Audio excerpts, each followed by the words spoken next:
Rise and shine, it's Espresso time. Hey, it's Evan Carmichael, and successful people do not wake up and go, yes, today is gonna be amazing. The only difference is they have a morning routine that sets them up for success. So let's start your day off right together, grab your coffee, and in honor of the recent one-on-one I did with Mel Robbins, get ready for a shot of espresso from our vault with Mel Robbins. I wake up every morning. Espresso, keep me going. I wake up every morning. Heather is held back at work because what happens is when she has to have a really difficult conversation, when there's something that she wants to talk to her boss about, when there's a conflict with one of her colleagues. You ever have a conflict with your colleagues at work? Ever feel like you work in a toxic work environment? Well, this is something that you need to understand. Sometimes the toxicity in your work environment is about the other people. And sometimes the toxicity in your work environment or in your life environment or your friend environment is about stored memories in your body from your childhood. I know it's crazy stuff because the saying, feel the fear and do it anyway, it's true because your body feels situations that set you, that puts you in a state of being afraid before your mind catches up and starts thinking about what you're afraid of. And so one of the key takeaways from Take Control, and one of the things that I want to teach you today, is that if you start to tune into your body and you start to notice the signals that your body is sending to you in your day-to-day life, signals like butterflies in your stomach, signals like feeling a rush of energy up to your neck, signals like your armpits sweating, signals like your hands getting sweaty, signals that your body is stepping and noticing a situation that reminds it of your past. Learning how to read those signals that, oh my God, here goes my body. My body is starting to recognize that this is a situation that puts me on edge. Recognizing those signals first and slowing the body response down before your brain starts to go, oh my God, oh my God, oh my God, oh my God, that is a critical skill in taking control of your life. Stop thinking that you should be fearless. If you go through life fearless, that means you are playing small and not doing anything that is worth doing. You should be dreaming big. You should be pushing boundaries. And in that push comes fear. Instead of trying to be fearless, adopt the mindset that you want to feel the fear and do it anyway. Otherwise, you will never take on big projects and you'll never accomplish your mission and you'll always live below the potential that you know you're capable of. So I just came back from speaking in Phoenix with Dean Graziosi, Brendan Burchard, Eric Thomas, 1,500 people, amazing session. My greatest fear is disappointing people. My greatest fear is I'm gonna get on stage and bomb and disappoint the people who are paying money to be there as an expensive ticket to get in. And also I'm gonna disappoint Dean Graziosi and Brendan Burchard and people who brought me here to speak, right? It's their event. And I have to be the last speaker on the last day to come in and give them a good performance, right? I don't wanna let them down. We've never worked together before. These are the thoughts that are going through my head. And so I'm backstage. And actually the first day I get there, I've got the next day, right? I've got my whole day ahead of me and I'm gonna speak the next day. And then I get a call. So I'm in my hotel room and I'm practicing. I get a call and said, hey, Evan, can you come down right now? We might wanna have you speak right now. Let's figure it out. And in my head, it's like, right now? I thought it was going on tomorrow. I was in the middle of practicing. I haven't even gone through the second half of my speech. But the default reaction is, yep, I'm on my way. And I run downstairs to get to the event. They end up saying, it's okay, we want you back on tomorrow, usual time. Perfect, no problem. So now I got the whole night to prepare again. Now I wake up the next morning and I'm preparing in the morning. And then I'm getting down to the stage. And initially I was supposed to go on at 9 a.m. And then it got switched to 10 a.m. Then that got switched to 11 a.m. And then they want to take off 10 minutes of my time because we're running a little bit behind. So I'm 50 minutes instead of 60 minutes. And then changing my deck, changing the slide that I have. And then I'm sitting backstage and I'm waiting to come on and it feels like the MC's, he's building me up and he's taking lots of time to introduce me, like, just bring me on, right? And every time I'm sitting there worried, stressed out, afraid, saying that it's hard, this is difficult. I'm afraid. My heart's beating out of my chest because I'm still thinking I don't want to go up there and disappoint people.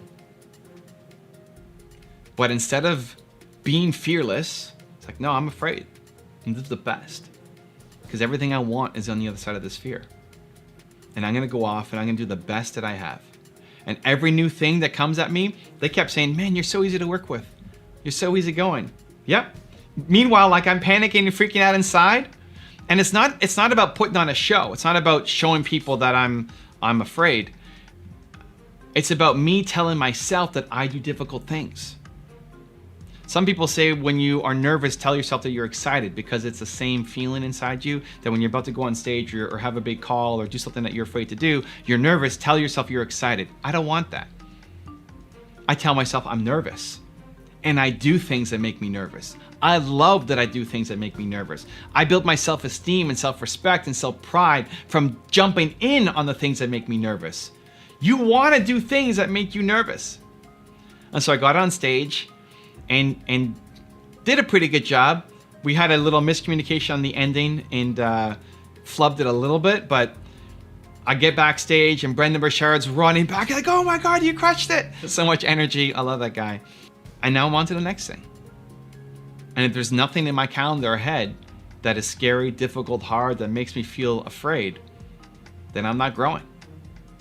And you're not growing too. So I've got a 3-step process that I'm gonna walk you through that can help you step into your fears that I think will help. Step number 1 is understand what is your big mission. What are you trying to accomplish? What is the big mission that you're on? I wanna solve the world's biggest problem. I wanna spread more belief. I think the world's biggest problem is there aren't enough people who believe in themselves and their Michael Jordan level talent. That's what I'm helping every single day for the rest of my life. That is my mission. What is your big mission? What is the thing that you're afraid of doing? What is that giant thing? Right now, me stepping on stage at Brendan and Dean's event makes sense because I'm trying to spread my mission. What is your big mission? Number 2 is what's the next step that you're afraid to take? If you want to go off and have a big impact, change a lot of lives, you're going to have to do things you've never done before. Because the way you're doing it now, the growth that you're on now is not fast enough. You're not going to hit your target. It's not going to happen. It's going to require a bolder, more confident, more courageous version of you. And how do you get that? By stepping into the light. By stepping into your nerves. By stepping into your fears. That's how you grow. That's how you emerge stronger. So what's the next step for you? Your big mission, you just came up with it. Step number 1, what's your big mission? Great. What is the next step that you must take to move that mission forward that you are afraid of? And then step number 3 is commit to doing it right now. Commit to doing it right now. You are not allowed anymore to think of something that's big, that's exciting, that is game-changing for you, that gets you pumped up and ready to go. You're not allowed to think of that and then be afraid and then not do something. You need to stop teaching yourself that you come up with ideas, then you get afraid, and then you don't have momentum, and you play small. You need to break that cycle. So we've just gone through it. You came up with your big mission. You came up with what the next step is. Now you need to commit to doing it. Commit to someone else that you're gonna do it. Make a video talking about it, send that email you need to send out, text the person that you need to text, post it to your Facebook or Instagram. Tell people that you're gonna do this thing. Commit while you're feeling it right now. And then feel your heart beating, boom, boom, boom, boom, boom, boom, boom, boom, boom. You're scared, you're gonna wake up tomorrow, it's like, holy cow, what did I just commit to doing? You're committed to doing the thing that you're a badass at. Because you're chasing down a dream. Because you have a big vision. Because you don't want to play small for the rest of your life. Because you're ready for this. That's why you committed. Now let's go. Now I've got a special bonus clip that I think you're going to enjoy. But before that, it's time for the good deed of the day. This is something new. I believe that you're built to serve. And it feels so good to do something nice for somebody else. So good deed of the day. Put down in the comments one thing that you need help with, that you're working on, that you'd love some support or guidance on. And then 2, go comment on somebody else's comment and give them some love, give them some support, give them some encouragement, maybe give them some connections, try to help them solve that problem. Even if it's saying, I believe in you. That one little bit of encouragement can be the difference between somebody quitting and continuing on. So the good deed of the day, in the comments below, Write down one thing that you need help on, that you're struggling with, that you're working on. And then part 2 is go give love to somebody else in the comments too, and let them know that you believe in them as well. Overcoming fear is one of the greatest moves a person can make. First of all, we have to ask ourselves what causes fear. Fear is caused by ignorance, not knowing. And if we're going to go and do anything new, if we're going to break out of a paradigm, if we're going to change habit patterns, we're wandering into an area we've never been. And you know, fear stops most people. You'll find people afraid to talk to a stranger. You'll find individuals afraid to stand up and ask a question in front of other people. You'll find salespeople afraid to make a sales call, afraid to ask for the order. Stop and think of how confining that is. A person is putting themselves into a small cell, but it's in their own mind. The doors aren't locked. They can open, and you can walk away to freedom if you learn to overcome fear. When you face fear, it leaves you. Face the thing you fear, and it'll leave you. That's really the secret of it. In fact, if you hold yourself back because of fear, your life actually comes to a stop, because nothing gets better than it is. You've got to be courageous. Now, courageous people aren't without fear. Courageous people are the ones that face their fear. I think Eddie Rickenbacker pointed that out, the great pilot. Don't let fear stop you. Make up your mind you're going to step out and do it. Stop and think of the number of people that are in jobs that they don't like and they're afraid to leave. Or people in relationships that are destructive and they're afraid to leave. This is a terrible way to live, and it's not necessary. It's just caused by ignorance. And when we step out and do something, we gain an awareness. We develop an understanding. And like that, the fear is gone. Make up your mind that fear is not going to stop you from doing the thing you really want to do. Step out and do it today. If you want to see the one-on-one I did with Mel Robbins, check out the video right there next to me. I think you'll love it.